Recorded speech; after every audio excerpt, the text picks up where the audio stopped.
to this video. Today we'll be talking about the difference between bored and boring. This is one of the most common mistakes that I hear from my students, even my advanced students, but this is a basic English grammar mistake. So let's fix it today.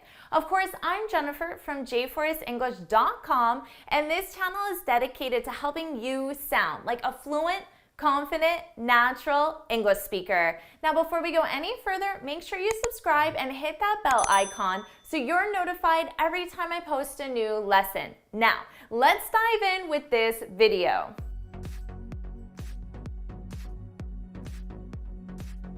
Today, we're talking about the difference between bored and boring. Now, a lot of times I hear students use boring when they should use bored and vice versa. Let's take a look at an example sentence. I'm so bored. I'm so bored. Now notice here, bored is the ed ending. This is an adjective and it's used to describe a feeling that you have, and a feeling or an emotion. And of course, that feeling is boredom. I'm so bored. Oh, I'm so bored. Now, I could say, this class is so boring. Boring. Boring with an ing ending is also an adjective, but boring does not describe a feeling or an emotion. Boring with an ing ending describes the reason why the feeling exists. Okay, so I could say, this class is so boring. The class produces the feeling of boredom. So putting them together, I can say, I'm so bored because this class is boring.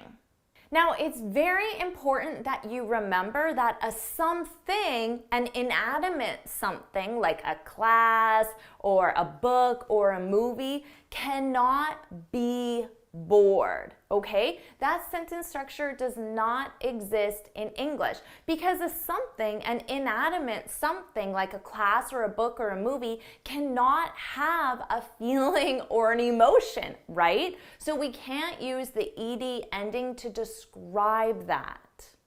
But keep in mind that someone can be boring.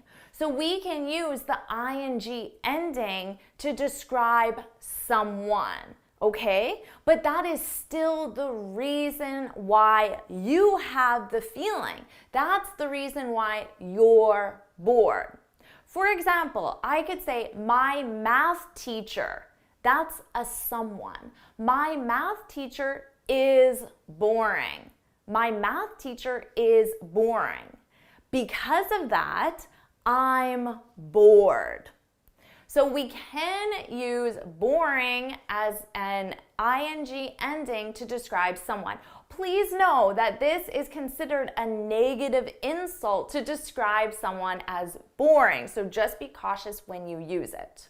Now, of course, with bored and boring, both of these are adjectives. So did you notice the verb I used in every single example? The verb to be. This class is boring. These classes are boring. I'm bored. We're bored. They're bored. So make sure you get that verb conjugation as well. You need to conjugate it with the subject, and it's the verb to be. To be bored, which is a feeling or an emotion, and then to be boring, which describes the reason why the feeling exists. And now you know how to use bored and boring, and you won't make this very common mistake that I hear. Of course, now it's your turn to practice. I want you to leave 3 sentences, one with bored, one with boring, and then your third sentence is going to combine them together and use both of them in one sentence. So leave your 3 sentences in the comments below so you get lots of practice and you feel confident using bored and boring. If you found this video helpful, please hit the like button, share it with your friends, and of course, subscribe. Now, before you go, make sure you head on over to my website, jforestenglish.com, and download your free speaking guide. In this guide, I share 6 tips on how to speak English fluently and confidently. And until next time, happy studying! Awesome job with this video. I hope you didn't think it was boring, and I hope you don't think I'm boring. Make sure you leave your examples in the comments, and I'll see you in my next lesson. I promise you won't be bored. I'll see you there. Bye.